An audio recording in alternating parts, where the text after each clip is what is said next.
అసలు విచిత్రంగా మనోహర్ గారు పట్టుకొని కేసులు పెట్టి అధికారులకి చెప్పినా కానీ అటు పోలీస్ కానీ రెవెన్యూ కానీ సివిల్ సప్లైస్ కానీ యాక్షన్ చాలా నామమాత్రంగా తీసుకుంటా ఉన్నాను. నేను చాలా సందర్భాల్లో ఆయన అడుగుతూ ఉన్నాను, క్యాబినెట్ మీటింగ్స్లో అడిగాను ఏం జరుగుతుందని.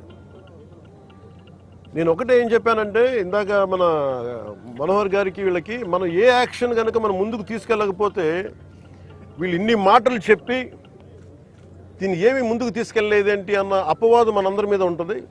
మన ఇంటెన్షన్ వేరు, జరుగుతుంది వేరు, మన యాక్షన్స్ దాని కాన్సిక్వెన్సెస్ సరిగ్గా వీళ్ళు సహకరించట్లేదు. ఇది ప్రజల దృష్టిలో పెట్టాలి. ఇది నిన్న ఢిల్లీ నుంచి వచ్చి అసలు యాక్చువల్లీ ఈరోజు నాకు ఈ ప్రోగ్రాం లేదు. నాకు ఈ రోజున నిన్న రాత్రి స్టెల్లా అనే షిప్లో ఇన్ని 100 టన్నులు పట్టుకున్నారు, పనామాకు సంబంధించిన స్టెల్లా అనే షిప్లో. అలాగే ఇక్కడ దాదాపు 1060 మెట్రిక్ టన్నులు ఇక్కడ పట్టుకున్నారు. ఇంత బలంగా సాక్ష్యాధారాలతో దొరికినప్పుడు దీన్ని ఎలా చేయాలని చూస్తే సమస్య ఎక్కడుంది అంటే, ఇది చాలా డీప్ నెట్వర్క్. ఇది నేను వస్తాను అంటే నిన్న రాత్రి కూడా నాకు చాలామంది ఫోన్లు చేసి మెసేజ్లు ఏం పెడతారు, మీరు రావద్దు సార్ ఇక్కడికి అంటారు.